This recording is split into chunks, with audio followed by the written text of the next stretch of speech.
नमस्कार, जय हिंद, वंदे मातरम। प्यारे साथियों और सभी साथियों का स्वागत करता हूं आज क्लास में।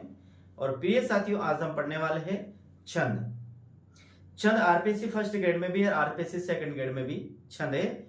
और साथियों, यदि आप एमपी से वर्ग 1 वर्ग 2 की तैयारी कर रहे हो या यूपी से कर रहे हो या फिर आप बिहार से या किसी भी राज्य से आप यदि साथियों हिंदी व्याख्याता एवं हिंदी सेकंड ग्रेड अध्यापक बनने की तैयारी कर रहे हो, यानी कि पीजीटी और टीजीटी, तो निश्चित रूप से साथियों दोनों में ही छंद है। और छंद से संबंधित लगभग साथियों हर एग्जाम में 2 से 3 प्रश्न आते हैं, यानी 2 तो निश्चित है, कभी कभी 3 प्रश्न भी आ जाते हैं साथियों। तो आज हम पढ़ते हैं छंद को। एक बार पुनः आप सभी साथियों का स्वागत करता हूं आज क्लास में और शुरू करते हैं प्रिय साथियों आज की क्लास को। देखिएगा, आज हम पढ़ने वाले हैं छंद। और छंद इसके पहले भी आपने पढ़ रहे होंगे साथियों, लेकिन फिर भी यहां पर छंद को बिल्कुल इस तरह से पढ़ेंगे कि इस छंद संबंधित कोई भी प्रश्न आ जाए तो वो गलत नहीं जाए। देखिए, आज का टॉपिक अपना छंद है। अब छंद का अपन शाब्दिक अर्थ देखते हैं। छंद का शाब्दिक अर्थ होता है बंधन। क्या होता है साथियों? बंधन या बांधना ही छंद का शाब्दिक अर्थ होता है। ध्यान से सुनिएगा, ध्यान से देखिएगा। आप नोट्स बना रहे हो, नोट्स में अंकित कीजिएगा कि छंद का जो शाब्दिक अर्थ होता है वो क्या होता है? बंधन होता है। जिस प्रकार प्रिय साथियों अलंकार का शाब्दिक अर्थ क्या होता है? आभूषण। क्या होता है? आभूषण होता है। उसी प्रकार छंद का शाब्दिक अर्थ होता है वो क्या होता है? बंधन होता है। आगे हम बात करते हैं। ले, गति, यति, चरण, तुक, मात्रा, गण। ले, गति, यति, चरण, तुक, मात्रा और गण आदि के नियमों से आबद्ध रचना या शब्द योजना को छंद कहते हैं। यानी ऐसी रचना जो छंद शास्त्र के नियमों से बंधी हुई होती है, जिसमें ले हो, गति हो, यति हो, चरण हो, तुक हो, मात्रा हो या गण हो, इन सभी से आबद्ध रचना, सभी के नियमों से आबद्ध। आबद्ध का मतलब होता है साथियों बंधी हुई रचना या बंधी हुई रचना या शब्द योजना होती है, उसे ही छंद कहा जाता है। अब ले क्या है, गति क्या है, यति क्या है, चरण क्या है, तुक क्या है, मात्रा क्या है, गण क्या है, सभी के बारे में एक एक को अपन क्लियर करते हुए आगे बढ़ेंगे साथियों। तो छंद की परिभाषा क्या हुई? छंद का जो शाब्दिक अर्थ हुआ वह बंधन हुआ। ले, गति, यति, चरण, तुक, मात्रा, गण आदि के नियमों से जो आबद्ध रचना है, उस रचना को या शब्द योजना को ही क्या कहते हैं? छंद कहते हैं। आगे बात करते हैं। यानी कि वह शब्द योजना जिसमें मात्राओं, वर्णों की संख्या निश्चित हो, छंद कहलाता है। यानी कि वह शब्द योजना या वह रचना जिसमें या तो मात्राओं की संख्या निश्चित हो या फिर गणों की संख्या निश्चित हो। गणों या फिर वर्णों की संख्या क्या हो? निश्चित हो। या तो मात्राओं की संख्या निश्चित हो या फिर वर्णों की संख्या निश्चित हो। दोनों में से किसी एक की संख्या निश्चित हो तो ऐसी रचना क्या कहलाती है? छंद कहलाती है, और उसे ही छंद कहा जाता है। वह शब्द योजना जिसमें मात्राओं, वर्णों की संख्या निश्चित हो, छंद कहलाता है या फिर उसे छंद कहते हैं। आगे बात करते हैं। छंद को पिंगल भी कहते हैं। छंद को क्या कहते हैं? पिंगल भी कहते हैं। और पिंगल जो शास्त्र है उसके प्रणेता महर्षि पिंगल ही माने जाते हैं। यानी छंद शास्त्र को पिंगल भी कहा जाता है और पिंगल के जो प्रणेता माने जाते हैं वो महर्षि पिंगल ही छंद शास्त्र के प्रणेता माने जाते हैं साथियों। ध्यान रखना, छंद को पिंगल भी कहा जाता है। जिसने लिखा है छंद शास्त्र के प्रणेता महर्षि पिंगल माने जाते हैं, इसलिए छंद को पिंगल भी कहते हैं। कभी कभी एग्जाम में यदि प्रश्न आ जाता है कि छंद शास्त्र के प्रणेता कौन है, तो ध्यान रखिएगा साथियों, छंद शास्त्र के प्रणेता है महर्षि पिंगल है, इसलिए छंद को क्या कहते हैं? छंद को पिंगल भी कहा जाता है साथियों। आगे हम बात करते हैं तो यहाँ लिखा हुआ है छंद को वेद का चरण अथवा पद भी कहा जाता है। छंद को क्या है, जो वेद है, चार अपने वेद है, तो छंद को वेद का पद अथवा उसका चरण भी कहा जाता है। तो देखिएगा अभी अपन ने देखा छंद, क्या देखा, छंद की परिभाषा देखी अपन ने, छंद का शाब्दिक अर्थ देखा। देखिए छंद का शाब्दिक अर्थ होता है बंधन, ले गति यति चरण तुक मात्रा गण आदि के नियमों से आबद्ध रचना या शब्द योजना। शब्द योजना को छंद कहते हैं। वह शब्द योजना जिसमें मात्राओं या वर्णों की संख्या निश्चित हो उसे छंद कहते हैं। छंद को पिंगल भी कहा जाता है और छंद शास्त्र के प्रणेता महर्षि पिंगल माने जाते हैं, इसलिए छंद को क्या कहते हैं, पिंगल भी कहते हैं। आगे बात करते हैं छंद को वेद का चरण या पद भी कहा जाता है साथियों। आगे बात करते हैं, देखिएगा छंद को वेद का चरण अथवा पद भी कहा जाता है। छंद के नियमों से आबद्ध रचना कविता कहलाती है। अब यहां पर बात आती है साथियों, कविता किसे कहते हैं, तो छंद के नियमों से आबद्ध, आबद्ध का मतलब वही है बंधी हुई, छंद के नियमों से बंधी हुई रचना को ही कविता कहा जाता है। लेकिन यहां पर प्रश्न यह उठता है, क्या जिस कविता में छंद नहीं होता या जिस रचना में छंद नहीं होता, जिस पद्य में छंद नहीं होता, क्या उसे कविता नहीं कहा जा सकता है? साथियों उसे कविता कहा जा सकता है। ये जो परिभाषा है साथियों, ये परिभाषा पहले की परिभाषा है। वर्तमान में जो कविता लिखी जा रही है वो छंद मुक्त कविता भी लिखी जा रही है। लेकिन ध्यान रखिएगा छंद के नियमों से आबद्ध रचना कविता कहलाती है, लेकिन आधुनिक काल में छंद मुक्त कविता भी लिखी जा रही है। आधुनिक काल यानी कि वर्तमान काल है 19वीं शताब्दी के बाद, 19वीं शताब्दी के बाद से कविता प्रिय विद्यार्थियों छंद से मुक्त कविता भी लिखी जा रही है। अधिकतर जो कविता लिखी जा रही है वो मुक्त छंद में ही लिखी जा रही है, यानी बिना छंद के कविता लिखी जा रही है। तो ध्यान रखिएगा वर्तमान की जो अधिकतर कविता है वो छंद मुक्त कविता है। आगे कविता को छंद के बंधन से मुक्त करने का श्रेय निराला को जाता है। निराला कौन? सूर्यकांत त्रिपाठी निराला, सूर्यकांत त्रिपाठी निराला को, कविता को सूर्यकांत त्रिपाठी निराला ने कविता को छंद के बंधन से मुक्त किया। ध्यान रखिएगा एग्जाम में आ सकता है कभी आपके कि कविता को छंद के बंधन से मुक्त करने वाले कौन है? निराला प्रसाद पंत अथवा दिनकर। तो ध्यान रखिएगा छंद को कविता के बंधन से मुक्त करने वाले है वो है निराला, यानी कि सूर्यकांत त्रिपाठी निराला। निराला को हिंदी में रबर छंद अथवा केंचुआ छंद के जनक माने जाते हैं। एक और प्रश्न बनता है कि रबर छंद के प्रवर्तक कौन है या केचुआ छंद के प्रवर्तक कौन है? रबर और केचुआ का मतलब जितना पलाए उतना, जितनी बड़ी कविता की जाए उतना। तो ध्यान रखिएगा निराला को हिंदी में रबर छंद या केचुआ छंद के जनक के नाम से जाना जाता है।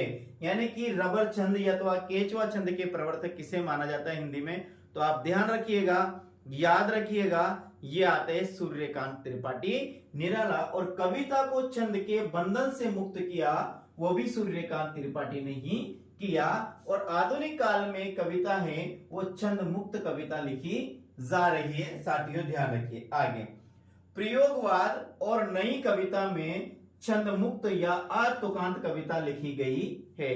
प्रयोगवाद या नई कविता, जब हम हिंदी साहित्य का आधुनिक काल पढ़ेंगे साथियों, तो आधुनिक काल में जब पहला आधुनिक काल का पहला आता है पूर्व भारतेंदु युग आता है, फिर भारतेंदु युग आता है, फिर महावीर प्रसाद द्विवेदी आता है, फिर महावीर प्रसाद द्विवेदी के बाद साथियों प्रगतिवाद आता है, प्रगतिवाद के बाद प्रयोगवाद आता है, छायावाद आता है, महावीर द्विवेदी के बाद छायावाद आता है, छायावाद के बाद प्रगतिवाद आता है, प्रगतिवाद के बाद प्रयोगवाद आता है, प्रयोगवाद के बाद नई कविता आती है।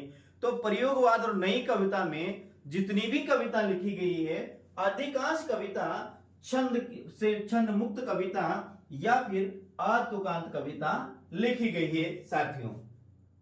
आगे हम बात करते हैं।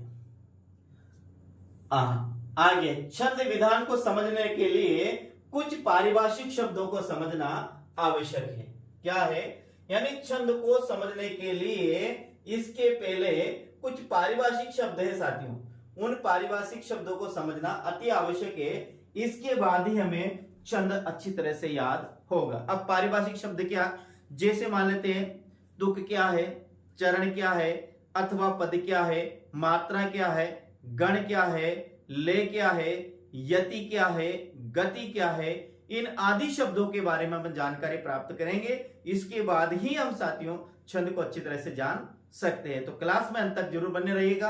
और प्रिय साथियों, क्लास में पहली बार हो तो क्लास यानी कि चैनल पे पहली बार तो चैनल को जरूर सब्सक्राइब कीजिएगा, साथ साथ बेल आइकन दबाकर ऑल पर प्रेस करिएगा, ताकि आपके पास मेरी क्लास पहुंच सके और आप इस निःशुल्क क्लासेस का फायदा उठा सके। और मैं आपको पूर्ण विश्वास दिलाता हूं प्रिय साथियों, यदि आप लगातार इस चैनल पर बने रहे तो ये जो क्लास चल रही है निःशुल्क क्लास है, ये आपके लिए बिल्कुल रामबाण औषधि साबित होगी। आपको एग्जाम में इतनी सहायता करेंगे साथियों, ये पता तो आपको तब लगेगा जब आप एग्जाम देकर देने बैठेंगे या एग्जाम देकर जब बाहर निकलेंगे, तो आपको फिर महसूस होगा कि वास्तव में यार जो सर ने पढ़ाया बहुत बेहतरीन पढ़ाया था।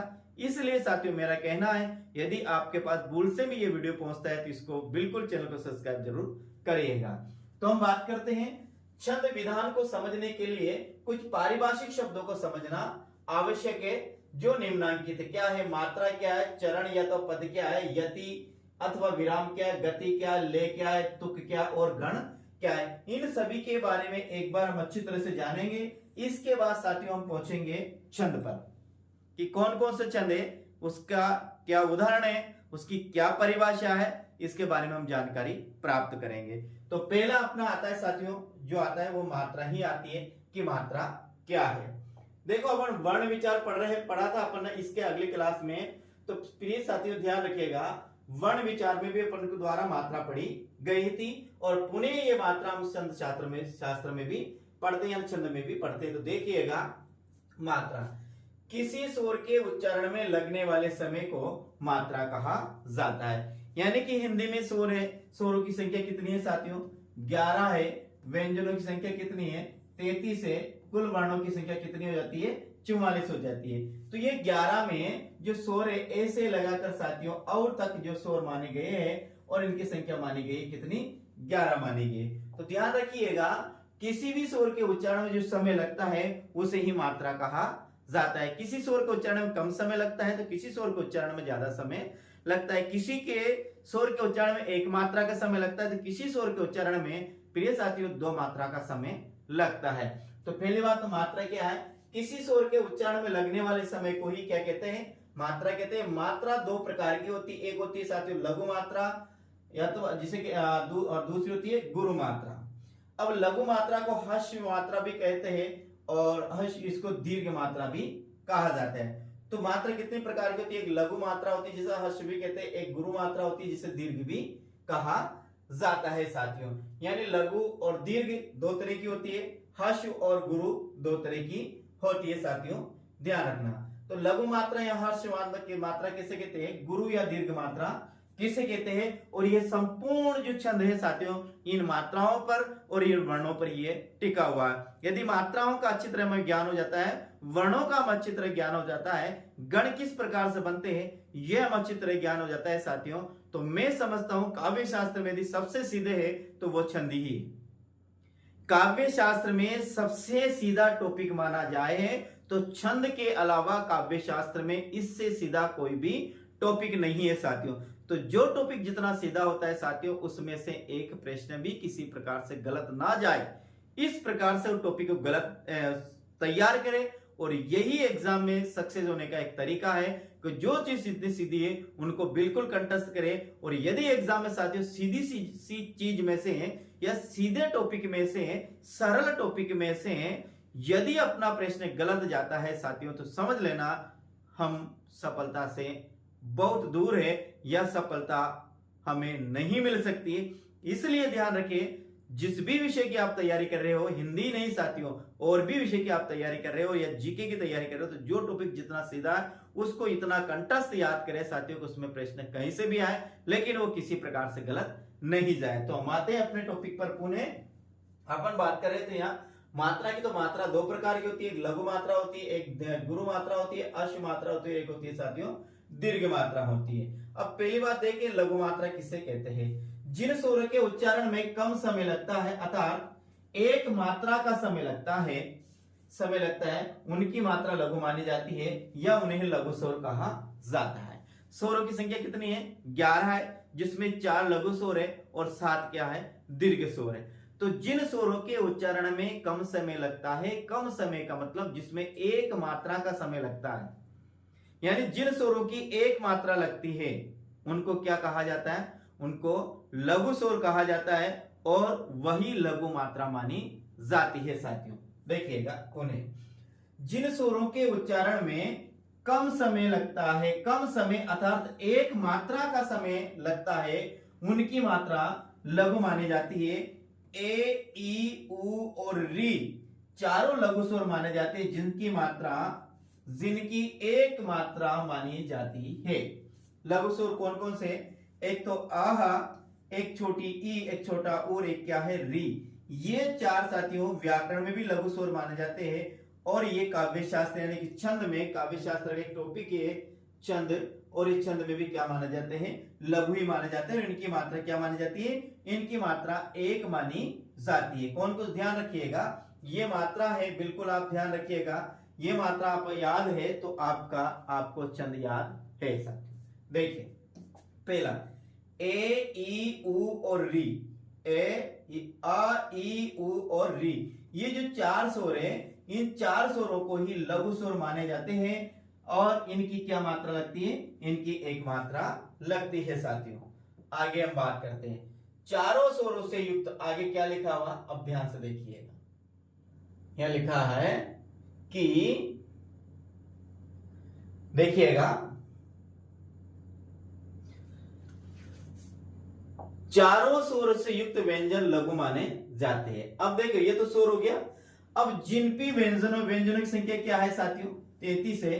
33 में से किसी भी व्यंजन के यदि साथियों आ, ई, ओ और री की मात्रा लगी हुई है तो वह व्यंजन भी क्या माना जाएगा, वह व्यंजन भी लघु माना जाएगा। यदि साथियों इन चारों स्वरों में से कोई भी स्वर की मात्रा किसी भी व्यंजन ने लगी हुई है, एक्स वाई जेड कोई सा भी व्यंजन हो, तो वह व्यंजन लघु माना जाएगा और उस व्यंजन की एक मात्रा गिनी जाएगी। इस बात का आपको ध्यान रखना है। छंद शास्त्र में लघु मात्रा को हिंदी के पूर्ण विराम या फिर इंग्लिश की आई से प्रदर्शित किया जाता है।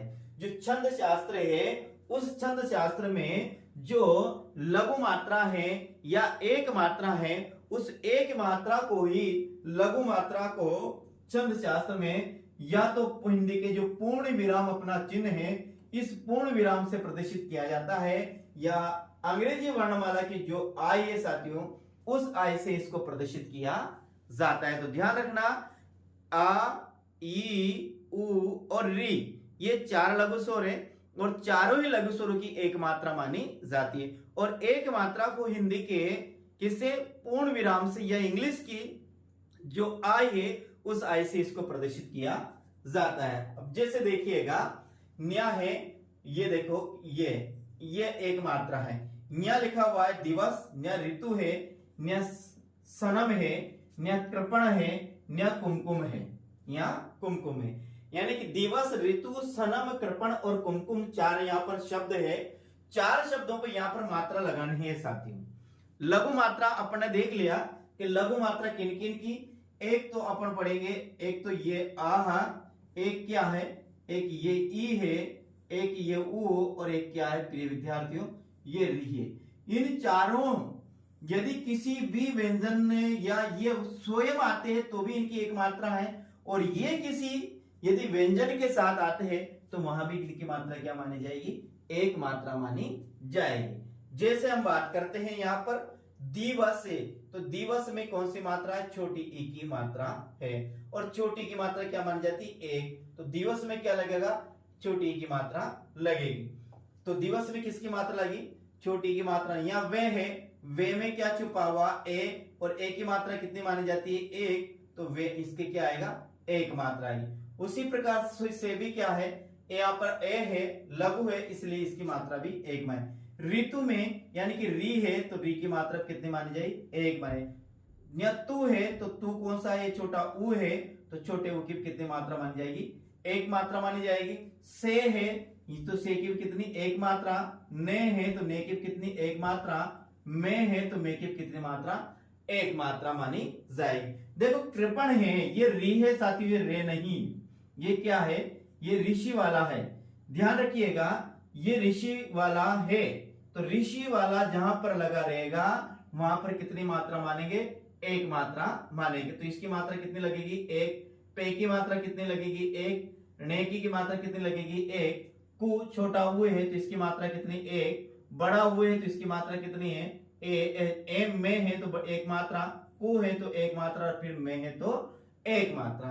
यानी ध्यान रखना, मात्रा दो प्रकार की होती है, एक गुरु मात्रा, एक लघु मात्रा होती है। एक गुरु मात्रा होती है, एक ह्रस्व मात्रा होती है, एक दीर्घ मात्रा या गुरु मात्रा होती है।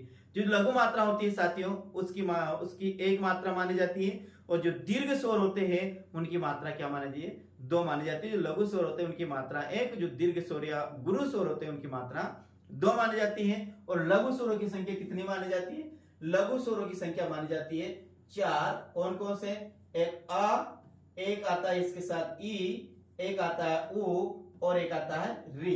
इन चारों की एक मात्रा मानी जाती है, जिसे हिंदी के पूर्ण विराम या फिर इंग्लिश की आई से इन्हें प्रदर्शित किया जाता है साथियों। तो ये अपन ने लगाकर देखा, एक बार पुनः देखिएगा। यहां पर ई है, तो ई की मात्रा कितनी मानी जाएगी, एक, ये एक है।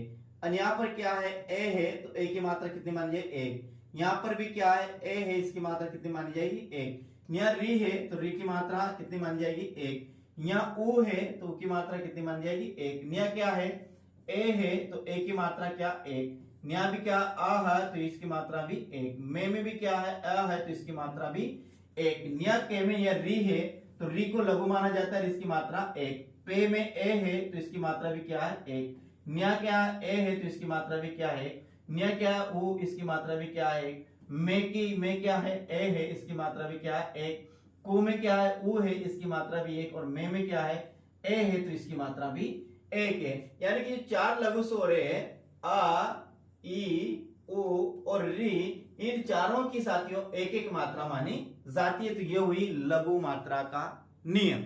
अब हम आगे बात करते हैं साथियों, आगे क्या है, आगे अपने पास आती है दीर्घ मात्रा। कौन सी मात्रा आती है प्रिय साथियों, आगे अपने पास आती है दीर्घ मात्रा। अब देखिए दीर्घ मात्रा के ऊपर बात करते हैं, तो दीर्घ मात्रा क्या होती है, या फिर गुरु मात्रा। दीर्घ मात्रा या फिर गुरु मात्रा, तो जिन स्वरों के उच्चारण में अधिक समय लगता है, अर्थात दो मात्राओं का समय लगता है, उनकी मात्रा गुरु मानी जाती है। या फिर गुरु को हम क्या कहते हैं, उनको दीर्घ भी क्या कहते, दीर्घ भी कहते हैं, उनकी मात्रा दीर्घ मानी जाती है साथियों। ध्यान रखिएगा, गुरु स्वर किसे कहेंगे, जिन स्वरों के उच्चारण में अधिक समय लगता है। किन, वह स्वर जिनके उच्चारण में अधिक समय लगता है, अर्थात दो मात्राओं का समय लगता है, उनकी मात्रा क्या मानी जाती है, गुरु मानी जाती है। या उनकी मात्रा साथियों क्या मानी जाती है, दीर्घ मानी जाती है। जिन स्वरों के उच्चारण करते समय अधिक मात्रा का मतलब है दो मात्रा का समय लगता है, उनकी मात्रा दो मानी जाती है। अब वो कौन कौन से है, गुरु स्वरों की संख्या 7 मानी जाती है। कितनी मानी जाती है, ध्यान रखना, गुरु पे या फिर दीर्घ स्वरों की, गुरु या दीर्घ स्वरों की संख्या कितनी मानी जाती है, ध्यान रखना, दीर्घ स्वरों की संख्या गुरु स्वरों की संख्या मानी जाती है 7। कौन कौन से, आ, ई, उ, ए, ऐ, ओ, औ। आ, ई, उ, ए, ऐ, ओ, औ, ये साथियों चार अपने क्या है, ये चार अपने दीर्घ स्वर, जिनको हम क्या कहते हैं, गुरु स्वर भी कहते हैं, और इनको हम क्या कहते हैं, दीर्घ स्वर भी कहते हैं। तो दीर्घ स्वर और गुरु स्वरों की संख्या कितनी मानी जाती है, 7 मानी जाती है। और सातों की कितनी मात्रा लगती है साथियों, सातों की कितनी, 2 मात्रा लगती है। इनकी मात्रा 2, गुरु या दीर्घ, इनकी मात्रा 2, जिसे गुरु या दीर्घ कहते हैं, मानी जाती है। जिसे अंग्रेजी के एस अक्षर एक्स वर्ण से प्रदर्शित किया जाता है। किसे? गुरु मात्रा को अंग्रेजी के एस अक्षर से प्रदर्शित किया जाता है और लघु मात्रा को अंग्रेजी के आई या हिंदी के पूर्ण विराम से प्रदर्शित किया जाता है। ये आपको ध्यान रखना है प्रिय साथियों। आपको पहले से याद है लेकिन आपको ये भी ध्यान रखना है। क्या ध्यान रखना है कि इनकी मात्रा दो गुरु या दीर्घ मानी जाती है, जिसे अंग्रेजी के एस वर्ण से प्रदर्शित किया जाता है और इन सातों स्वरों से युक्त व्यंजन गुरु माने जाते। ध्यान रखना, जिन पर ये सातों जो स्वर है ये किसी भी व्यंजन में किसी भी एक की मात्रा लगी हुई है, तो जिस भी व्यंजन में इनमें से किसी एक मात्रा लगी हुई है तो वह व्यंजन को क्या माना जाएगा? गुरु माना जाएगा। उस व्यंजन को दीर्घ माना जाएगा और उसकी मात्रा कितनी होगी? उसकी मात्रा 2 होगी और उसको किससे प्रदर्शित करेंगे? उसको एस से प्रदर्शित करेंगे साथियों। तो प्रिय साथियों, ये आज अपन ने पढ़ा छंद की परिभाषा पर। जैसे अपन देखिएगा एक उदाहरण के माध्यम से यहां पर अपन समझते हैं साथियों। देखिएगा पहला जो शब्द मैंने लिख रखा, यहाँ लिख रखा याराना, फिर है जीजाजी, फिर तेजाजी और फिर है कैकई। 4 शब्द है। एक ये है याराना, एक ये है जीजाजी, एक है तेजाजी और एक है कैकई। ये 4 शब्द है और चारों शब्दों में यहां पर अपन मात्रा लगाएंगे। अब देखिएगा पहला है या में क्या छिपा हुआ है? आ की मात्रा कितनी होती है? 2 को किससे प्रदर्शित किया? एस से किया जाता है, तो या की क्या लगेगी? 1। यहां भी क्या आ की मात्रा कितनी? 2, तो इसको किससे प्रदर्शित करें? एस से। ना की मात्रा किससे प्रदर्शित करेंगे? एस से, क्योंकि यहाँ क्या है? आ है। जी बड़ी ई है और बड़ी ई की कितनी मात्रा मानी जाती है? 2, और बड़ी 2 मात्रा किससे प्रदर्शित किया जाता है? एस से। तो जी पे क्या लगेगा? 2 मात्रा, जा पे भी 2 मात्रा और जी पे भी 2 मात्रा। ये तय है। ते में क्या छुपा हुआ? आ छुपा हुआ है और ए की कितनी मात्रा है? ये 1 मात्रा है, लेकिन साथियों इसे संयुक्त स्वर कहा जाता है, इसे दीर्घ माना जाता है। तो इसकी मात्रा कितनी क्या मानेंगे? इसकी मात्रा मानेंगे 2 और इससे प्रदर्शित किया जाता है एस से। तो इसकी मात्रा कितनी? ए, फिर जा की मात्रा एस 2 और जी की मात्रा भी 2। के इसकी भी 2 मात्रा है साथियों, तो इसका 2 मात्रा किससे प्रदर्शित किया? एस से किया जाता है। तो यहाँ क्या लगेगा? एस। के में भी क्या लगेगा? एस और ये में भी क्या लगेगा? एस। कहने का मतलब ये जितने भी शब्द है, 4 शब्द है, चारों शब्दों में ही दीर्घ यानी कि 2 मात्रा वाला शब्द है और 2 मात्रा को छंद शास्त्र में अंग्रेजी के एस अक्षर से इसे प्रदर्शित किया जाता है साथियों। तो ध्यान रखना, यहां पर क्या है? आ है, इसमें भी क्या है? आ है, इसमें भी क्या है? आ है। तीनों में आ है। आ का मतलब गुरु है, ये गुरु वर्ण है, गुरु स्वर लगा हुआ है, दीर्घ स्वर है, और जो दीर्घ स्वर किसी भी व्यंजन में लगा हुआ तो वह व्यंजन भी क्या माना जाएगा? दीर्घ माना जाएगा। और दीर्घ की मात्रा कितनी मानी जाती है? 2, और इसे अंग्रेजी के एस अक्षर से प्रदर्शित किया जाता है। तो तीनों में क्या आएगा? तीनों में एस आएगा। तीनों में क्या? यहाँ देखिए ई है, देखिए यहाँ 7 स्वर कौन है? एक आ है, एक ई है, बड़ी ई, एक बड़ा ऊ है, एक आ है, एक आई, एक ओ और एक क्या है? औ। तो इन मात्राओं की कितनी? इनकी 2 मात्रा मानी जाती है और 2 मात्रा को एस से प्रदर्शित किया जाता है। तो यहाँ देखें, यहां पर भी बड़ी ई लगा हुआ है, यहां पर एस आएगा। यहां पर आ है, यहां पर भी बड़ी ई है, तो बड़ी का क्या आएगा? एस आएगा। यह क्या है? ये ए है और ए को माना जाता है दीर्घ, इसकी मात्रा लगती है 2, तो इसको किससे? एस से प्रदर्शित। यहाँ आ, यहाँ ई, बड़ी ई, यहाँ ए, यह आई है, आई की कितनी? 2 मात्रा है और 2 मात्रा को साथियों गुरु माना जाता है, इसकी मात्रा 2 माना जाती है, 2 को एस से प्रदर्शित किया जाता है। यहाँ भी एस है, यहाँ भी एस और यहाँ भी एस साथियों। तो इस प्रकार से आज अपन ने पढ़ा साथियों, क्या पढ़ा? मात्रा संबंधी नियम पढ़े कि मात्रा कैसे लगाई जाती है। अगली क्लास में मात्रा संबंधी कुछ विशिष्ट नियम पढ़ेंगे। और भी क्या नियम है? और भी क्या नियम है साथियों, वह पढ़ेंगे कि और भी किन किन नियमों को ध्यान से रखकर छंद शास्त्र में मात्राओं का निर्धारण किया जाता है। उम्मीद करता हूं साथियों आपको क्लास बेहतरीन लगी होगी। इसी अन्य क्लास 80 प्रकार की अन्य क्लासें आपके पास हमेशा उपलब्ध होती रही। इसलिए साथियों अभी तक चैनल को सब्सक्राइब जरूर सब्सक्राइब करते हुए जाएगा और मिलते हैं कल अगली क्लास में। जय हिंद, वंदे मातरम, राम राम साथियों।